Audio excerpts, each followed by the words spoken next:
Saludos cibernautas de Proceso Digital y Departamento 19. Nos acompaña hoy en la sala de redacción Nelson Castañeda. Él es el director de Justicia y Seguridad de ASJ. Dos temas en los que siempre hay de qué hablar y siempre son cuestionados por informes que han presentado, por ejemplo, el anterior, igual que el más reciente, porque siempre hay inconformidad, pero Nelson, los datos que ustedes presentan son en base a los que se les presentan oficialmente. Sí, la metodología de trabajo de la ASJ, pero antes quiero agradecer siempre por el espacio a ustedes y siempre tener esa cobertura especial a toda la información y estudios que ASJ genera, que al final, como usted lo dice, son datos que no se pueden debatir porque son mismos datos de las fuentes oficiales. En el caso, por ejemplo, de este estudio que hicimos sobre el estado de excepción, todos los datos utilizados para determinar la efectividad en su caso y determinar la ilegalidad en la aprobación de estos decretos fueron datos extraídos de las fuentes oficiales, dígase de los PCMs, Secretaría de Seguridad, Ministerio Público. Y durante el informe fue gente que es afectada, como lo comentábamos, el rubro del transporte. Sí. Y ellos dicen, todo lo que nosotros hemos estado diciendo, hoy ASJ lo está reflejando en este estudio precisamente. Totalmente, y al final esa es la parte cualitativa, ¿verdad?, de este estudio, porque los datos pueden decir una cosa, ¿verdad? Incluso hay datos que pueden demostrar efectividad, pero detrás de eso, cuando ya hablamos con las partes afectadas bajo este flagelo o fenómeno llamado extorsión, vemos que la cosa es totalmente distinta. Y además de la extorsión, vemos que, ese fue el motivo que orilló a que él se decidiera a que Honduras estuviera bajo un estado de excepción. Usted lo mencionaba durante la presentación, estos son medidas que se toman por un tiempo determinado, pero ese tiempo ya duró a la hora de la presentación. 532, hoy ya estamos 541 días. Sí, y al parecer va a continuar ampliándose. Sí, mire, para hacer una breve reseña, la Constitución es clara. No da pie a que se hagan interpretaciones, ¿verdad? Ya dice, el estado de excepción, su palabra, excepción a la regla, donde dice que le permite al gobierno suspender derechos y garantías por un tiempo prudencial de 45 días para que esa crisis se solvente o se busquen medidas que le permita al gobierno minimizar el impacto de esa crisis, reducir la gravedad de la misma y empezar a establecer medidas que vengan a fortalecer, a mejorar la situación.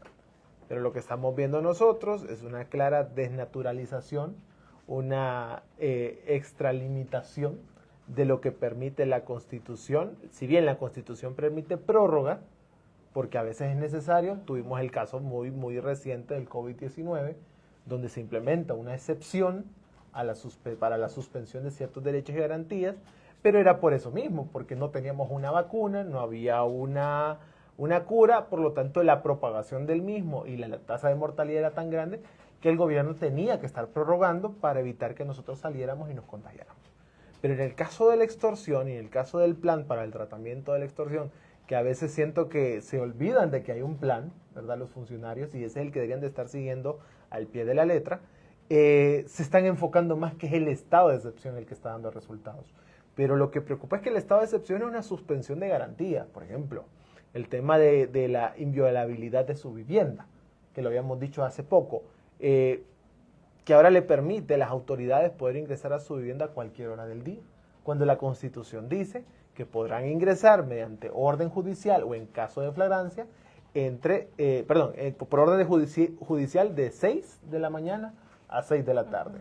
¿Por qué se hace eso? La Constitución es clara, para evitar que de 6 de la tarde a 6 de la mañana incurran en violaciones de derechos humanos las autoridades que ejecutan este tipo de acciones. Entonces, la Constitución es clara, ¿verdad? Cuando se le lanzó el plan para el tratamiento de la extorsión, nosotros lo aplaudimos y dijimos, perfecto, por fin ha respondido a las recomendaciones, advertencias y quejas de los sectores más vulnerables de este país respecto a este flagelo. Y dijeron, estado de excepción, ok, pero se supone que el estado de excepción se aplica para que ese plan tenga un excelente inicio, porque se identifica de que ya tienen ellos identificado las redes criminales que operan respecto a este tema de la extorsión y que se financian de esa manera, y que iba a tener ese buen arranque. Pero lo que estamos viendo actualmente es que en 541 días las autoridades nos dicen, sin el estado de excepción no podemos tener resultados. Entonces ahí usted queda con el análisis y la percepción de que entonces nuestros gobernantes o nuestras autoridades no tienen la capacidad para poder proceder a ejecutar acciones contundentes en el marco de la legalidad, sino que tienen que ejecutar acciones o para tener resultados, abusando o suspendiéndonos a nosotros derechos y garantías. Entonces el pueblo hondureño, aparte de que paga su tributo, aparte que usted y yo seguimos pagando tasa de seguridad, aparte que usted paga impuestos sobre la venta, sobre la renta, que usted de seguro, o los que nos están escuchando, están pagando seguridad privada. Hay otros que pagan el impuesto de guerra también, para poder sostener no cerrar su negocio.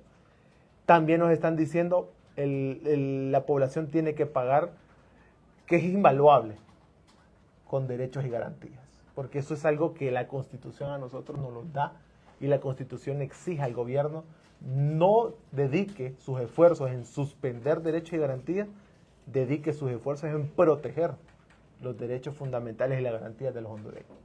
Y los reclamos por estas violaciones de derechos vienen de dentro, Comisionado Nacional de Derechos Humanos, de fuera, recientemente que estuvo un foro aquí en el país de la Comisión Interamericana de Derechos Humanos, siguen estos reclamos contra el estado de excepción. CONADE, muy claro, contundente al decir que les preocupa las más de 450 quejas en el marco del estado de excepción, quejas que van desde el abuso de autoridad, desapariciones, allanamientos fuera del horario, detenciones sin ninguna justificación o motivación, y obviamente eso preocupa cuando uno escucha palabras como desapariciones forzadas, como cuando escucha allanamientos ilegales, cuando uno escucha abuso de poder y abuso de autoridad por parte de las autoridades mismas, ministerio, Tipanco, Policía Militar, policías.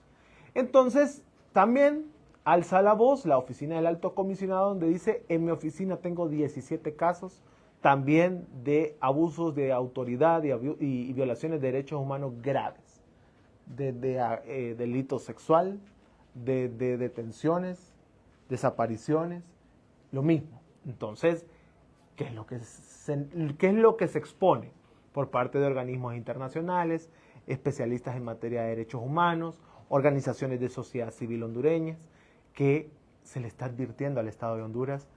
Esta medida, más bien, en vez de traer buenos resultados, le está trayendo serios conflictos nacionales e internacionales al país. Mire usted lo que sucedió el sábado pasado, una niña violada y brutalmente golpeada en Trujillo, donde los padres denuncian que fueron miembros de las Fuerzas Armadas los que generaron ese hecho, o involucrados en ese hecho. Nadie se pronunció de las autoridades. No vimos una Secretaría de Derechos Humanos sentándose frente a los medios, exponiendo el caso y condenando el caso y exigiendo investigaciones, dando seguimiento en el Ministerio Público de que este caso de esta muchacha se investigue de la manera más exhaustiva y que se dé con el paradero de estas personas que ejecutaron este hecho tan nefasto. Eso es un ejemplo. El CONADE da otros, también relacionados, donde una muchacha se sacrificó para que no le llevaran al hermano detenido y se dejó agredir sexualmente por parte de las autoridades, lo menciona el CONADE. Y eso es otro tema, que al parecer este mensaje que yo le doy de que lo dice la oficina del Alto Comisionado, lo dijo la Comisión Interamericana de Derechos Humanos que vino a Honduras por parte de la OEA, lo dijo la Comisión Internacional contra la Tortura, que están advirtiendo que este Estado de Derecho es una violación clara a la Constitución, a las convenciones internacionales, pero siempre se quiere dejar el mensaje que es ASJ como un mensaje de odio. Nosotros hacemos una recopilación como sociedad civil y que esto le sirva al Estado de Honduras para que tome determinaciones y evitar de que se sigan incurriendo en estas constantes violaciones. Y nosotros esperamos como sociedad civil que el Estado tenga la humildad suficiente de decir, es cierto, nos equivocamos, no es la medida, la hemos desnaturalizado, nos hemos extralimitado en el uso de la misma. Entendemos que lo hicimos de manera ilegal porque hay decretos incluso de prórroga del estado de excepción que no han sido ratificados por el Congreso Nacional, por lo tanto eso ya es nulo, es violatorio de lo que establece la Constitución, por lo tanto suspendemos ya el uso de este estado de excepción y aquí vamos a presentar otras soluciones más efectivas, otro tipo de medidas. Llamamos a un diálogo nacional para sentar una mesa técnica con todos los involucrados en el tema del sistema de justicia penal, en el tema de que se involucren las otras instancias colaborativas como la Comisión Nacional de Banquiseguros, CONATEL, y donde vamos a crear juntos y que nos acompañe también sociedad civil, que nos acompañen organismos internacionales a crear juntos una política de seguridad nacional eficiente, que con esa sea el manto para generar o abrir esa ruta hacia una lucha efectiva contra el crimen organizado y hacia una ruta para recuperar esa paz que tanto necesita este país, que, dicho sea de paso, es que es evidente que hemos heredado muchos problemas, pero siempre se espera del gobierno de turno que busque soluciones, y lo que estamos viendo actualmente con este estado de excepción precisamente es que no tiene que ser el pueblo hondureño el sacrificado para que tengan buenos resultados. Porque al final los resultados no son determinantes. Estamos viendo que se están presentando los resultados. Ese es el trabajo de las autoridades, los resultados. Pero ni aún así, porque estamos viendo nosotros que en el caso de la extorsión, de 2022 a 2023, que es cuando está el estado de excepción vigente, vemos nosotros que las denuncias de extorsión han reducido casi en un 50%. Y usted entiende que las denuncias es un indicador de confianza. Entre más denuncias hay, es que más confianza tengo en las autoridades. Y usted misma lo dijo al inicio, ¿qué le dice el sector transporte? Las cosas siguen iguales. Y no denuncian por miedo. Y no denuncian por miedo. Entonces, hay que entender, ¿verdad? La extorsión es un delito bien especial porque es sumamente personalísimo. Necesita de la denuncia del ciudadano, donde él acredita que recibió una amenaza a cambio de pagar, ¿verdad? por un impuesto, por un dinero impuesto por una banda criminal, a cambio de no quitarle la vida a él o a su núcleo familiar. Y la SJ, a través de este estudio, implementó una herramienta de encuesta nacional para determinar, y de manera más importante decir, cuántos hogares están siendo víctimas por extorsión. Y nosotros logramos identificar que al cierre del 2023, el 11.1% de los hogares, eso es un estimado, está siendo víctima por extorsión. Estamos hablando de más de 283,000 hogares que dicen que son víctimas directas de la extorsión. El esposo, la esposa, algún hijo. Entonces, este es el dato crudo. Más de 283,000 hogares. Pero que el Estado responda con 74 sentencias condenatorias, es donde usted ya no está viendo que hay un buen resultado. Y le doy otro ejemplo claro de por qué no hay buenos resultados. Anteriormente existía un circuito del Poder Judicial, un juzgado que era un circuito para el tratamiento o para conocer de los casos de extorsión. Precisamente estaba diseñado solo para conocer de extorsión. ¿Y qué pasó? Lo desintegraron y lo unificaron a otros juzgados porque los jueces estaban de brazos cruzados porque no llegaban requerimientos. Ahora, yo no le puedo echar la culpa al Ministerio Público tampoco porque las investigaciones concluidas que manda la Secretaría de Seguridad o la Policía Nacional tal vez no tienen todos los indicios necesarios para que el fiscal pueda elaborar un requerimiento fiscal. Entonces, vemos aquello de resultados de la Secretaría de Seguridad, pero cuando ya vamos a analizar el Ministerio Público y el Poder Judicial, vemos que los números son sumamente bajos. Por lo tanto, no podemos hablar de una efectividad en los resultados cuando hablamos de extorsión, porque eso es algo que siempre lo hemos dicho. El estado de excepción surge a partir de el fortalecimiento del plan para el tratamiento de la extorsión. Pero se han extralimitado, es ilegal, ¿verdad? Su naturaleza no es un plan o una estrategia o una política criminal, como se ha querido ver. El estado de excepción ya tiene su regulación, ya tiene su objetivo, y eso es lo que se ha estado violentando. Y ya para concluir, en estos 541 días se han ido muchas personas, pero llama la atención de que justo ayer salió de que una de esas personas es la viceministra de Seguridad. y se da, ella dice que sufre persecución, que le han intimidado en un estado de excepción a una alta autoridad que tiene que ver precisamente con el tema de la seguridad del país. ¿Cómo ven esto ustedes?